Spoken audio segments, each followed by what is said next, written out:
بسم اللہ الرحمن الرحیم۔ السلام علیکم معزز طلباء کرام، آپ سب کیسے ہیں؟ آج ہم نور الانوار کے سبق نمبر 198 کو پڑھیں گے۔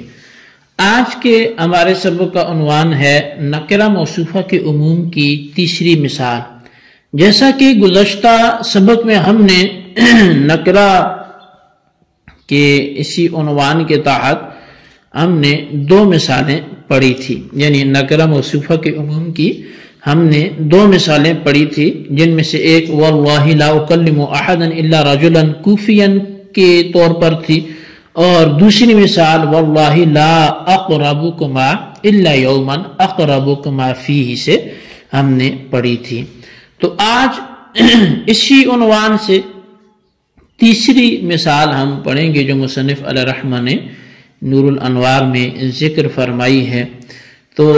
اس تیسری مثال کا سب سے پہلے ہم آئیے عبارت پڑھ کے اس کا ترجمہ کرتے ہیں، اور اس کے بعد پھر باقاعدہ سبق کی وضاحت کی طرف بڑھتے ہیں۔ مصنف علیہ الرحمہ لکھتے ہیں وَقَذَا إِذَا قَالَ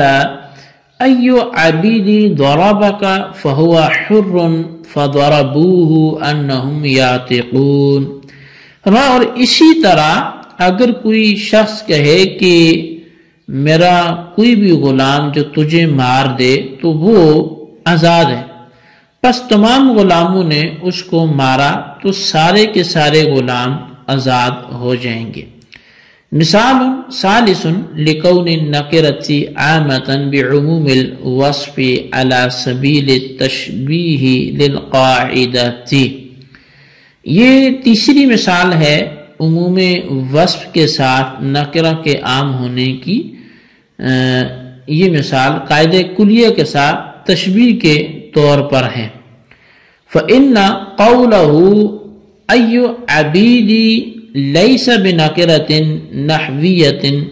لكونه مضافا إلى المعرفة ولكن يشبه النكرة في الإبهام۔ فرمایا کہ یہ اس لیے کہ اس کا قول ایو عبیدی یہ نحوی نکرہ نہیں ہے، کیونکہ لفظ ایون یہ معرفہ کی طرف مضاف ہے، لیکن یہ اگر دیکھا جائے تو ابہام میں یہ نکرہ کے ساتھ موصوف کیا، ابہام میں نکرہ کے یہ مشابہ ہے، تو وہ صفہ بصفت عامۃ، اور یہ ابہام میں نکرہ کے مشابہ اور صفت عامہ کے ساتھ موصوف ہے۔ وَهُوَ قَوْلُهُ ضَرَبَكَ فَيَعُمُّ بِعُمُومِ الصِّفَةِ،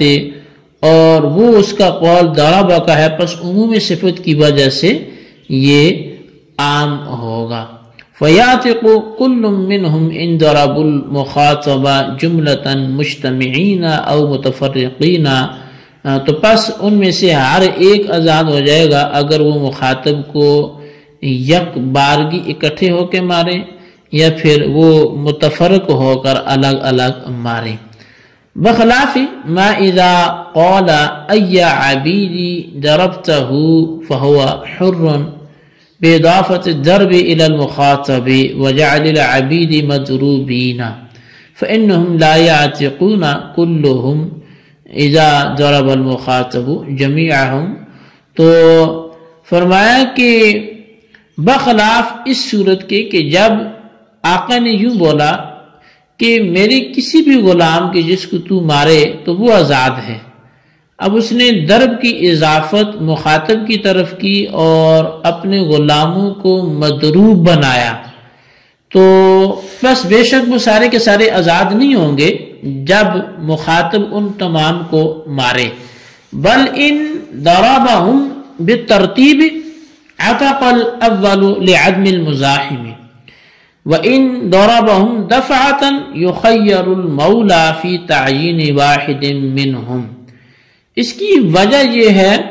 کہ اگر تو اس مخاطب نے ان غلاموں کو بالترتیب مارا ہے تو پہلا آزاد ہو جائے گا مزاحم کے نہ ہونے کی وجہ سے،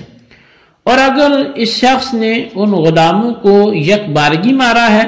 تو اب مولا کو ان میں سے کسی ایک کی تعیین کا اختیار دیا جائے گا،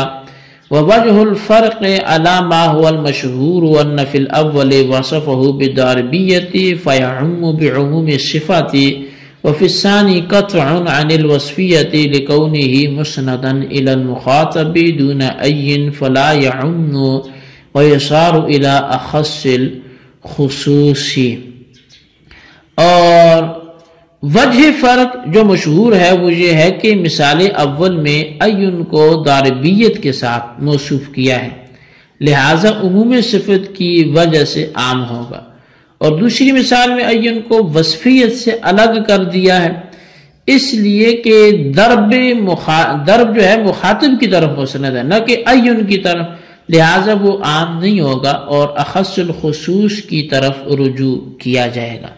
جی طلبہ کرام، یہ ہمارے آج کے سبق کی عبارت اور اس کا ترجمہ تھا جو آپ نے سماعت کیا. تو چونکہ عموم وصف کی وجہ سے نکرہ کے عام ہونے کی تیسری مثال کو بیان کیا جا رہا ہے، تو آئیے اب اس کو سمجھنے کی کوشش کرتے ہیں. اب مصنف علیہ رحمہ نے عموم وصف کی وجہ سے نکرہ کے عام ہونے کی تیسری مثال کو یہاں سے ذکر فرمایا، لیکن یہ حقیقی مثال نہیں ہے بلکہ قاعدہ کلیہ جو ہے کہ ہر نکرہ اس بات میں صفت عامہ کے ساتھ موصوف ہوتا ہے، اس کے قاعدے کے لیے بطور تشبیہ ہے یہ مثال. اور یہ حقیقی مثال اس لیے نہیں ہے کہ ایو عبیدی میں لفظ این چونکہ عبیدی معرفہ کی طرف مضاف ہے اس لیے لفظ این نکرہ نہیں ہوگا بلکہ یہ بھی معرفہ ہی ہوگا، مگر چونکہ لفظ این اپنے مدلول کے مبہم ہونے میں نکرہ کے مشابہ ہے اور صفت عامہ یعنی ضربہ کے ساتھ موصوف ہے، اس لیے یہ عموم صفت کی وجہ سے عام ہوگا. لہذا مخاطب کو اگر تمام غلام ماریں تو وہ سب آزاد ہو جائیں گے، خواہ سب مل کر ماریں یا الگ الگ ماریں. اور اگر مولا نے یہ کہا ہو کہ ای عبیدی ضربتہ فہو حر، یعنی مخاطب کو ضارب اور غلاموں کو مضروب قرار دیا ہو اور یہ بول دیا ہو کہ جس بھی غلام کو تو مارے گا تو وہ آزاد ہے، تو اس صورت میں اگر مخاطب نے تمام غلاموں کو مار دیا تو تمام غلام آزاد نہیں ہوں گے بلکہ صرف ایک غلام آزاد ہوگا. اور وہ اس طرح کہ اگر مخاطب نے تمام غلاموں کو الگ ترتیب مارا یعنی یکے بعد دیگرے مارا تو مضروب اول آزاد ہو جائے گا، کیونکہ جس وقت اس کو مارا گیا تھا اس وقت اس کا کوئی مزاحم نہیں تھا بلکہ وہ تنہا مضروب تھا، اور جب اس کے بعد والوں کو مارا گیا تو مضروب اول ان کا مزاحم تھا، بس عدم مزاحمت کی وجہ سے مضروب اول آزاد ہو جائے گا اور باقی آزاد نہیں ہوں گے. اور اگر مخاطب نے ان غلاموں کو الگ ترتیب نہیں مارا، یکے بعد دیگرے نہیں مارا بلکہ یک بارگی مارا، دفعتاً مارا، تو آزادی کے لیے ایک غلام کو متعین کرنے میں مولا کو اختیار ہوگا، اور مولا کو اختیار اس لیے ہوگا کہ آزادی مولا ہی کی طرف سے آئی ہے، لہٰذا جس کی طرف سے آزادی آئی ہے یعنی مولا کی طرف سے چونکہ آزادی آئی ہے، ایک غلام متعین کرنے کا اختیار بھی اسی مولا کو ہوگا نہ کہ مخاطب ضارب کو. تو اب لہٰذا مولا جو متعین کرے گا کہ جی یہ والا غلام آزاد ہو گیا ہے تو پھر وہی والا آزاد ہوگا، باقی آزاد نہیں ہوں گے. اب یہاں شارح علیہ رحمہ ملجیبن علیہ رحمہ فرماتے ہیں کہ ای عبیدی ضربک فہو حر اور ای عبیدی ضربتہ فہو حر کے درمیان مشہور ایک فرق کی وجہ ہے، اور وہ فرق کی وجہ یہ ہے کہ مثال اول یعنی ایو عبیدی ضربک فہو حر میں این کو ضاربیت کے ساتھ موصوف کیا ہے، اور ضاربیت صفت عامہ ہے، لہذا اس صفت عامہ کی وجہ سے موصوف عام ہوگا، یعنی تمام غلاموں کے ضارب ہونے کی وجہ سے تمام غلام آزاد ہو جائیں گے. اور دوسری مثال یعنی ای عبیدی ضربتہ فہو حر میں این کو وصفیت یعنی ضاربیت سے منقطع کر دیا ہے، لہٰذا اس لیے کہ اس مثال میں جو کہ ضرب مخاطب کی طرف منسوب ہے نہ کہ این کی طرف، پس جب دوسری مثال میں این کو وصف ضربیت کے ساتھ موصوف نہیں کیا تو صفت عامہ نہ ہونے کی وجہ سے موصوف عام بھی نہیں ہوگا بلکہ خاص ہوگا، اور اخص خصوص یعنی ایک کی طرف رجوع کیا جائے گا کیونکہ ایک یقینی ہوتا ہے، لہذا اس صورت میں صرف ایک غلام آزاد ہوگا۔ جی طلبہ کرام، یہ ہمارے آج کے سبق کی عبارت ترجمہ اور اس کی وضاحت تھی جو آپ نے سمجھنے کی کوشش کی، اس کو اچھی طرح سمجھیں اور اس کے خلاصے کو اپنے رجسٹر پر لکھیں، بالخصوص ان سوالات کے جوابات بھی عطا فرمائیں۔